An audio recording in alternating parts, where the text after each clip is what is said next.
Welcome back to the 9th episode of History Repeating. This week will feature my interview with SKYY. Not just the legendary ladies of SKYY, but I was also lucky enough to interview original members Larry Greenberg and Salsoul Roberts, which was a last-minute surprise that even I didn't know about. But talk about a great surprise. So, to give a brief history, SKYY was formed in Brooklyn, New York in 1977 as the brainchild of writer, producer, and arranger Randy Muller, who had success fronting Brass Construction. Members of the band included sisters Bonnie, Denise, and Dolores Dunning, performing vocals, guitarist, producer, and writer Salsoul Roberts, keyboardist Larry Greenberg, guitarist Anibal Anthony Sierra, bassist Gerald LeBon, and drummer Tommy McConnell. But who better to tell the story of how SKYY got together than SKYY themselves? Oh, okay. So as by way of background in our history, our musical history really began in chorus in school. We grew up during a time when music was a very important part of the academic curriculum. And so we always were in some kind of chorus, mixed chorus, girls chorus. I even sang in the boys chorus because I had an alto tenor voice. So that was in the early years. So all of us belonged to chorus in high school. We went to a high school called FDR High School in Brooklyn, New York, and they had a very rich musical program. So we started out there, and we used to do talent shows all the time in high school. And so once we graduated from high school, we had a guy that we were babysitters for, who was part of the Miss Black America New York State pageant. He was a director of the pageant and asked us if we would like to sing for the pageant. And so we sang for the pageant, and it was at this pageant that we met Randy Muller, who ultimately became co-producer of SKYY and writer of SKYY, along with Solomon. So our favorite story is Solomon was always around when we were with Randy and ultimately opening for Brass Construction. Right. And we thought he was the photographer. Little did we know. Little did we know. He was a musician and that. When Randy's band, Brass Construction, got their first record deal, he says, well, guess what? There's too many of us in Brass Construction with you guys too. So we want you guys to work with Solomon. We were like, work with Solomon to do what? And come to find out, Solomon was a drummer, a writer, a producer. He had all these other jobs that we had no idea that he had, and talents. And then we basically formed the band SKYY along with Gerald LeBon and Tommy McConnell, Larry, and Butch Sierra, our guitar player. And that's how basically SKYY came to be. It's funny how Bonnie, Denise, and Dolores thought that Salsoul was just a photographer. Luckily, they listened to Randy, because Salsoul ended up doing pretty much everything. Although one thing Salsoul didn't do was come up with the name SKYY. That credit goes to Tommy McConnell. But don't take my word for it. Here's the group to tell you more. All right, Solomon, Take it away. Take it away. We were brainstorming, and the word popped out of the group. I don't know if I said it or somebody else, but I said, yes, that was it. Because there was some really outlandish, weird names that came up. That oh no, not that. And of course, during that time, people were naming themselves really something strange. But it wasn't until SKYY, and then I said, let's stick an extra Y on the end of that to make it unique. Yeah. And there we were. Yeah. And then our drummer. After Tommy, after we gave him the direction of, okay, the name is going to be SKYY, he came up with the backstory of how actually SKYY supposedly came about, and it had something to do with space aliens, called from Yinzalia. Right. that was fighting against the evil Zaytites. Something like that, Sal, that you Yeah, remember yeah, this is It was- amazing. Go ahead. and they had fought against the Zaytites and they won, and then they decided to come to Earth and shine their light of love, and it actually hit us.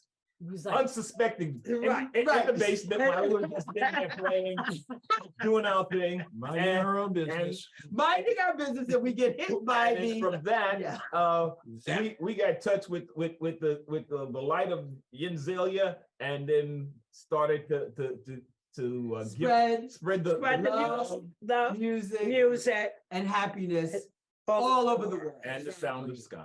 Right.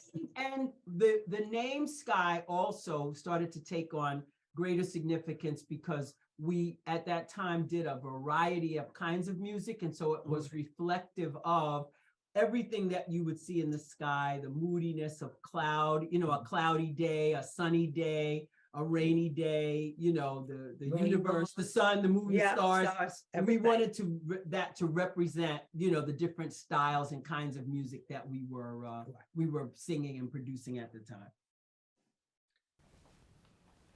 The science fiction-like story behind the group's name did heavily impact the group's early image.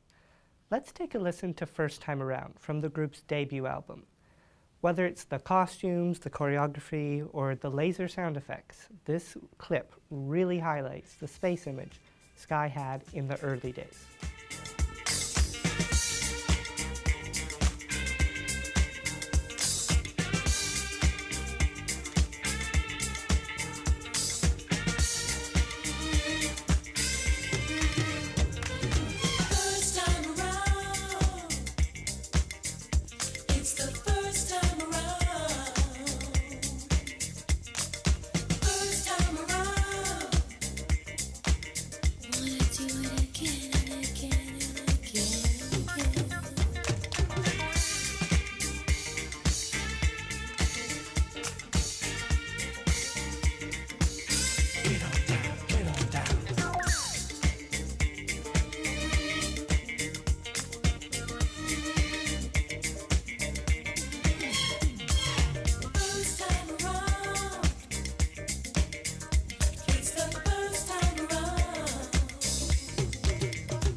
First Time Around is just one of many gems from the group's self-titled debut album in 1979.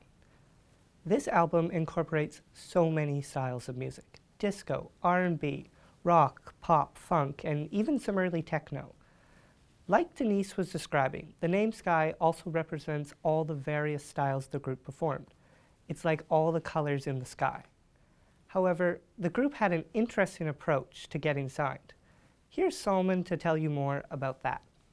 The first album was put together in the basement, my basement, and we recorded the songs, and then we said, we start to send out some demos, and said, now this isn't the way to go to do it. Let's not send out any more demos. Let's go into the studio and actually record it and finish it, and then go shop the album. So we actually went into the studio. Randy and myself, financed it and decided we're going to go straight in the studio. We're going to record it, and then we're going to take a finished product to a record company and say, how do you like this? And that seemed to work out much better. Because they heard, oh my God, this is different, and along with the reputation of Randy and the success that he's had with brass construction, that sealed the deal.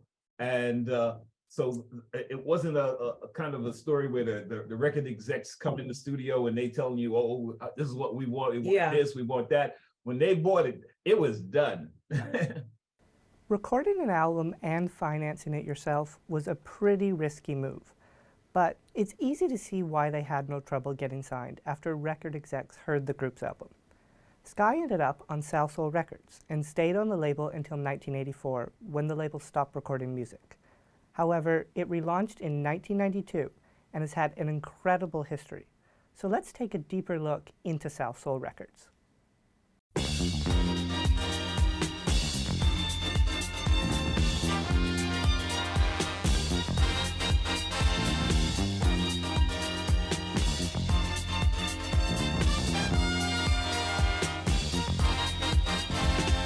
Salsoul Records is an American record label based in New York City.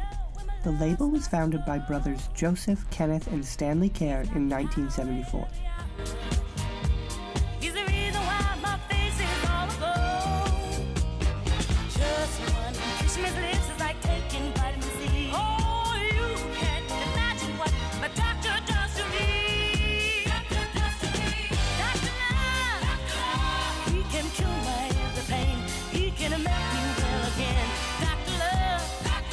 The term Salsoul was actually street lingo for the musical culture of urban Latinos who were listening to soul music and combining it with salsa.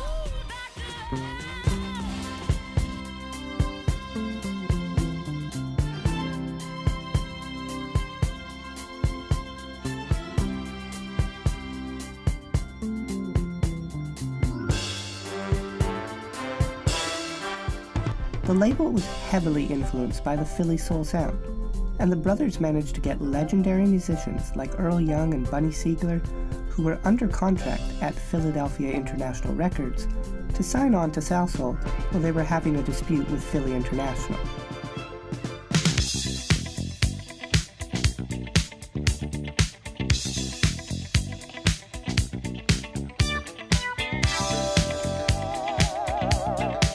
But Salsoul didn't just copy the Philly sound.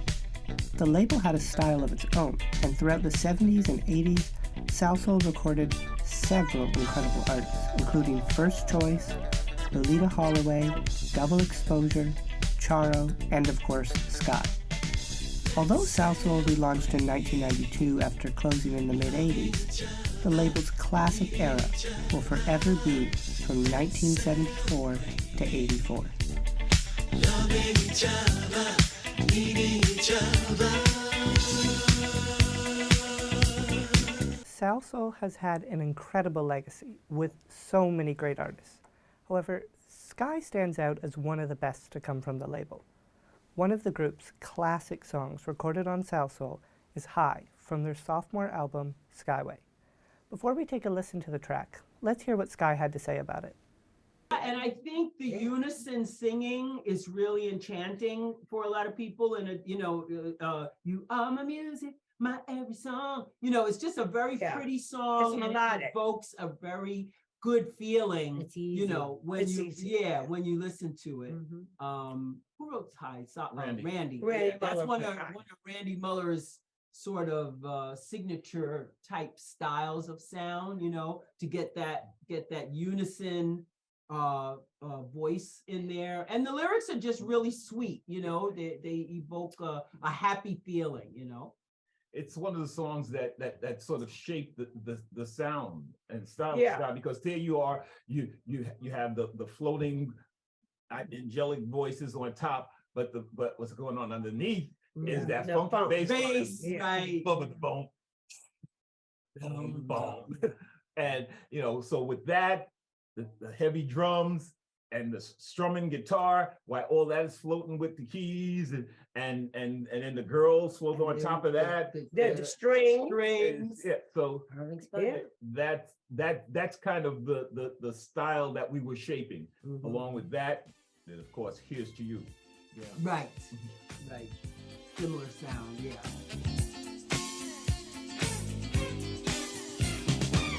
You are my music, my every song. Your melody, how it turns me on. And every time I think of you, I hear a symphony. Just wanna thank you, wanna let you know I'm hooked on your love, and I can't let go. Play on, sing along, play on. Music's taking me high, high, high. Keep on taking me high, high, high. Music's taking me high, high, high. Keep on taking me high, high.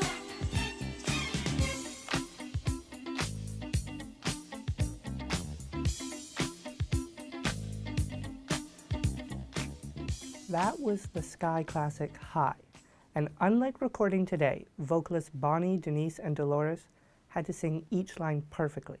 They didn't loop the vocal track. They performed each line. These vocals just soar over top of that funky rhythm section. It's impossible to not feel happy when listening to that song. But that's no accident. Denise said producer Randy wanted them to sound happy. And so in order to sound happy, they had to be happy. And so the sisters had to sing with a smile on their face, which they found exhausting after a certain point. While High is a Sky classic, their first massive hit didn't come until 1981, with the iconic song Call Me, which far surpassed anyone in the group's expectations. I have to give great credit to Saul and Randy for Yeah. being able to transition, because again, you know, we came, like you said, on the tail end of the disco era, right? So when you hear first time around, you know, that was Yes. right on point, in For the line disco. with For the that. disco. Yes, it was. All of the funny little sounds and, Yeah. you know, all of that stuff was Syndromes. Yeah. syndromes. Oh my goodness. Yeah, take it back, Saul.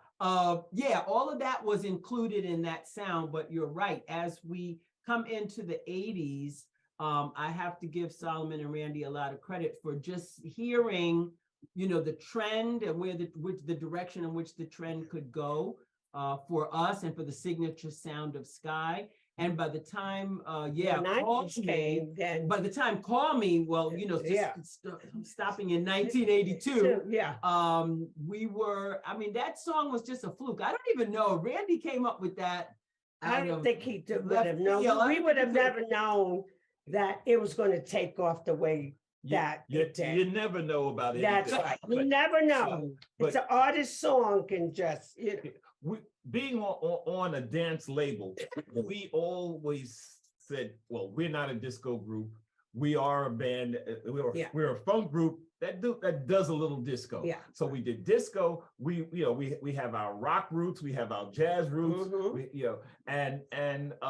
So we decided that we're going to be doing, some of the other songs are not going to be straight disco songs. Right. So it was a progression as it was coming up to Call Me, the songs were sort of classy funk.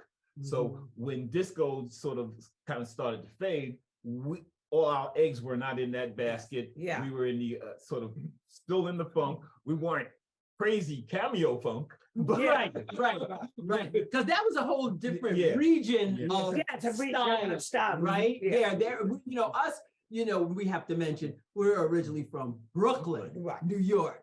So that influence was a little bit different, and how the music then evolved from that influence set a sort of tone for exactly what the Sky sound became defined as. And in a way, we kind of slipped into the crossover mold without even thinking that we were crossover. Yeah, Oh, and then there's that. yeah, you're Yeah, correct. That's a good point, Larry. Because Call Me was Crossover. Cross right took over. us across the pop market Yes. into, you know what I'm saying? right International out of market, R&B. really. Yeah. It had such an appeal that, we could have never like Yeah, planned, imagined. I guess, but Mhm. yeah, it was right on time. Call Me became Sky's biggest hit, but it wasn't until years later that co-producer Solomon knew the origin behind the song. It turns out it started as a way for co-producer and writer Randy Muller to prove to the label that Sky had some edge. Randy did have a sort of a backstory on Call Me that I heard on another interview that he gave that he didn't even say to me personally, but It was on the unsung. he said he had a meeting with Ken Carey from It was on the Yeah, unsung. yeah. He said it. Ken Carey from Salsoul Records, and Ken was saying, man, your records they're good, but they're too nice. No See one's some drama. no one's getting dumped. No one's getting we were a happy group. Yeah. and you were From Zelia, for God's sake. we wanted to spread peace and love. So he said, well, throw a little drama in one of those songs. So Randy wrote Call Me, which was a sort of a soap opera. Right. Yes. Of a Yeah. drama. Yeah.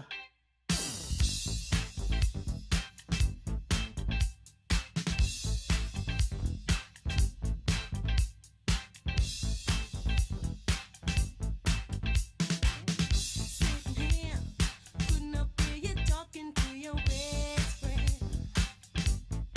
Say, you're not satisfied, things ain't working out with your girlfriend. So you're searching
What a classic song.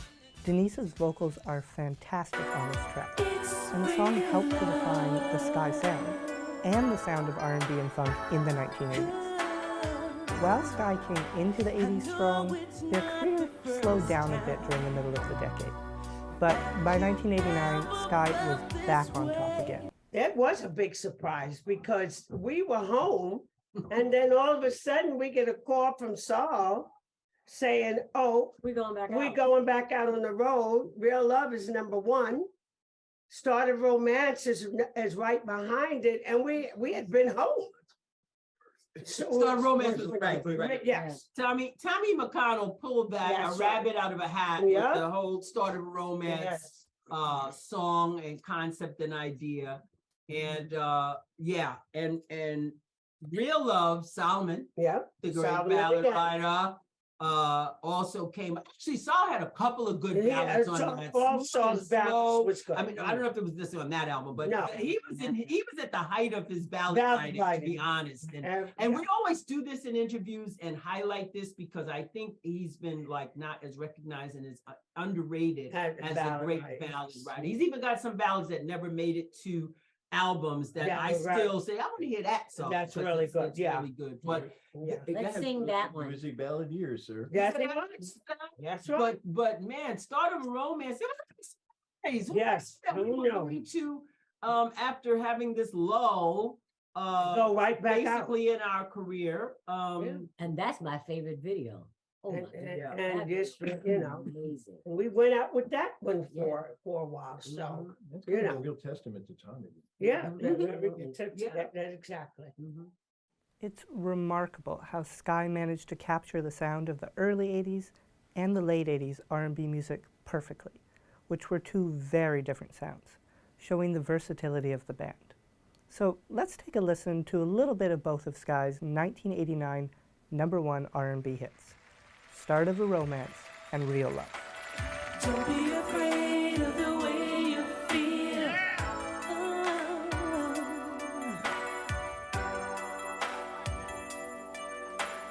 It's real love. Don't be afraid of the way you feel. It's real love.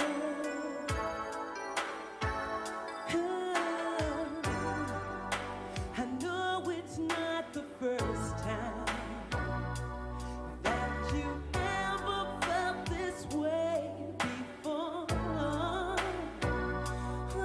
But those memories are still lasting of the pain you got from not trusting. So when love calls, you walk out the door.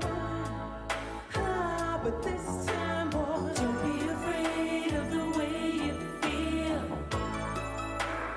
Don't be afraid now. Open your heart and you see it's start of a romance. Yeah, start of a romance.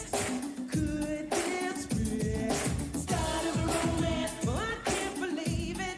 No, start of a romance. Yeah. I recall that day in town. You were blue, your eyes were brown. More than brown was in your eyes. So you jumped out of a dream, right out of GQ magazine. My heart was driving high in the sky. Oh, so strange when you feel something good, something real. You wonder if it's meant to be. Call a kiss, let's take a chance. Sing a song, dance a dance. Destiny, or could it be the start of a romance? Could this be start of a romance? What's come over me? Start of a romance. Oh, I can't believe it. No. Start of a romance. Like a dream come While Sky hasn't released an album since 1992, the group is far from being over. Bonnie, Denise, and Dolores have performed as the legendary Ladies of Sky since the group's disbandment. But just this year, Sky reunited to perform shows across the world. Here's the band to tell you more about their reunion. it's second nature. Yeah, you know, autopilot, right? It's really second Mhm. nature. And the reason why we always used to say we didn't like sound check was because our voices were one thing at 1 2 o'clock in the afternoon As they were. and something totally different at At 8 o'clock showtime. at night. Yeah. So And the room changed So as well. our- cool the things room and the changes. dynamics of the room that's changed. right. So Ronald was our sound guy, would still have to go and fix it. So we was like, well, what are we doing sound Right, check why are for? we here? But it's still, you still get the same feeling of being able to entertain a crowd. You Mhm. still get It's the that same rush. joy. There's still that a same rush, rush. especially when the crowd is really into it. So it's no different from the 80s to 2023. You still get the same feeling of enjoyment when we perform. Mhm. And Still. so I can kind of do some milestone setting when it comes to live performance, because we had our first grand reunion of this band When with Tommy Solomon, passed. with Larry, with Gerald, Gerald, right. original members, and the three of us in February of this year, being the year of 2023. And so for us, it was just this really exciting Yeah. moment to be able to take ourselves back in our minds and in time Mhm. to the road days. Right, the because road days, nothing right. compares to the road Right, days. You know, no. the road days are back to back to back Yeah. to back. Mm, And sometimes it was very exhausting Very. and very tiring. You get up there, Very you do what you do. overwhelming. It was overwhelming. But for me now, it is a super pleasure and joy Yeah. to be able to get up there and perform live with the band again. I'm sorry. But you know now what, I'm- it I'm gonna let you- also came up to the fact that when we played at Tommy's Repass, Yes. that sort of like catapulted everybody into like, ooh. this That was like sounds the good. beginning. Yes. Yeah. We had gotten together several times, just to jam and relive some of the moments that we've had, when you've been together on the road and in the studio and everything. And I tell this every time, one of two things is going to happen. You're either going to hate each other guts, or you're going to love each other like family. Yeah. And every time we've gotten together, that family love that we've had for always each other there. just really came through. Yeah. Mhm. When we played at the repast for Tommy's funeral, Mhm. we all just kind of looked at each other, Yeah. and the magic was still there. Yeah. It was just coming out, and we just absolutely, I think it amazed all of us Yeah. that Yeah. it was. But The we looked at connection, yeah, was. still yeah. there. And we looked at each other, and that look of why aren't we doing more Yeah. just came through. And that was the beginning of the renaissance of Sky. Mhm. It's incredible that Sky have gotten back together, and they are just as captivating live as ever. And don't just take my word for it. The fan reaction and the sold-out shows are proof enough. Oh, well, so Cutting- when Cutting we room was a. When we did this grand reunion show, first of all, I want to give props to Austin Kwame Wilkinson, my husband, Enterprises, who had been chomping at the bit to put us in front of an audience for a while. And it wasn't until Sal relented and said, I guess so everyone's mean. grown up now. I don't have to fight with these people anymore. And That's so interesting. we put this show together, and the fan reaction, first of all, it was a sold Sold out. out show at the Cutting Standing Room only. in New York, right? Standing That's right, room at the only. Cutting Room in New York City. Where else should we be but at our hometown? Yes. And people came from all over Oh, the yeah. borough as well as other States, yeah. to come and see us. And the reaction of the audience was just Magical. it really, really was, because what we love doing is taking you back to that moment in time. And we even had 5 of the Original original artist RCA Records reps reps, that came. PR reps that came. So if there's anybody looking at you with a critical eye, Mhm. you know, it's the It's people them. that Yeah. help to promote your That's music. right. That's And right. they were all there with big smiles on their faces. And they said really that took enjoyed them back themselves. to And- those days. Yeah, man, they're almost ready to go back to start That's promoting. right. They were so good. So the fan reaction was something to behold, and it was Yeah. very exciting and joyous for us. Knowing their former record promoters were there for the first show and having a great time must have meant a lot to the group. Hopefully Sky will continue to perform more concerts together in the future.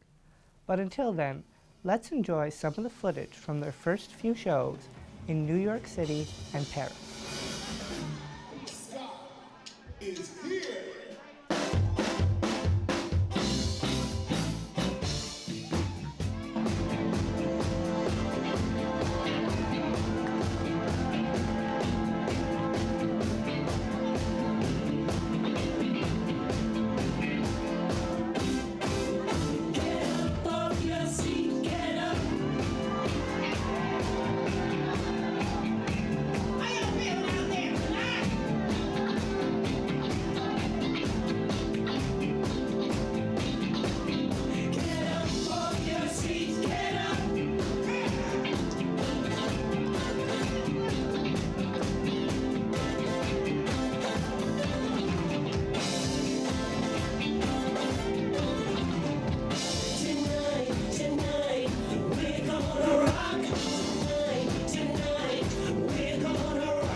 How's everybody feeling out there tonight?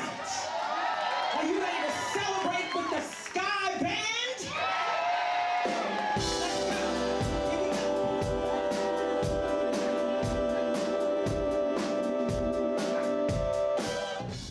It was amazing to get to interview Sky. They were hilarious and just so much fun to talk to. Sky never really boxed themselves into a genre, which is how they managed to have success in very different periods.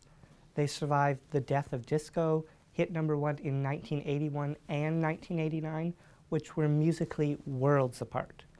Denise, Bonnie, and Dolores continue to perform as the legendary Ladies of Sky, so check out their website to see when they're performing next. We'll link their website in the description, and trust me, it's a show you do not want to miss. But to close out our show, I'd like to play a clip of the group discussing what they're most proud of. But before that, I want to say thank you to Sky, Denise, Bonnie, Dolores, Solomon, and Larry, and their manager. And in the coming weeks, you can expect to see episodes featuring 50s teen star Dodie Stevens, who sang the classic Pink Shoelaces, and Billy Steinberg, Grammy-winning writer behind hits such as Alone, Like a Virgin, and Eternal Flame. Until next time, this has been History Repeating. Now, let's hear what Sky is most proud of. Wow, I think I'm most proud of our reputation in the industry. We always came in. We were always at the shows. I don't think we ever missed a show, Never. ever. We showed up, showed out, did our gig, and then we cleaned the dressing room Yes. when we left. Okay.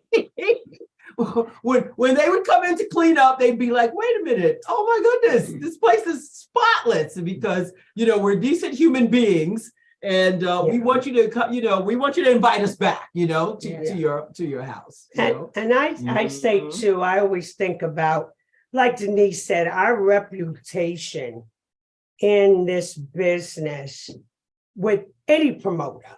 There would never be a time that they could say that Sky came into a city or a venue and wreaked havoc. So I'm so, without our entire career, I'm just so glad that we had the reputation that we did. Yeah, absolutely. I'm so proud that we all can sit in the same room and still have an interview with you and not want Not kill each other. Right. Not have so much, and not have so much animosity, That's true. you know, between us because of stuff, you know what I mean? Yeah, over and the we years, don't have over stuff. the years, we've remained family. Yeah, We Yes. started out as family, and that we're and we still, remain as family. I Yeah. mean, his daughter, my daughter, were born a year apart, and you know, like her son was part the of first the Sky Baby, that's right. Larry's got a couple of Sky Sky babies. Yeah, we got Sky babies. This is Now the this is Sky family. adults. Yeah, And Yeah, we're- that's right, that's exactly. right, that's Yeah. right, And we're all family. all family. Mhm, yeah. That might be our greatest success, mhm. you know, in that, you know, our connection to each other has been so strong. And that really showed not only in the quality of the music, but in the way we communicate with our audiences, with our fans. I think, you know, I think of us not as a group. I think of us as an ensemble. Mm. And in an ensemble, you know, in my experience as a musician, and in an ensemble, everybody in an ensemble it's not an individual thing. It's like everyone in the ensemble is responsible for the total success of the ensemble. You know, I mean, you look at groups throughout history and you see that coming. Look at the Beatles as a fine example. You know, for years they had that tightness until something happened and they broke up. But they also had some very visionary songwriting. But the thing is that they had a rapport, you know, with the people who listen to their stuff. And that's why people worldwide still love them. I have a 28-year-old daughter and she is a Beatle maniac. She loves their stuff. So, you know, you figure if you have that magic, you know, with your audience, with the people who are listening to you, then you're making a connection with them. And many times that connection is heartfelt. Yeah, And you can't have the connection with the audience. You don't Now, have here that we got a connection on connection stage. with- Absolutely. so that's it, right in a nutshell. If I need someone to hold in the middle of the night, would you stand by me?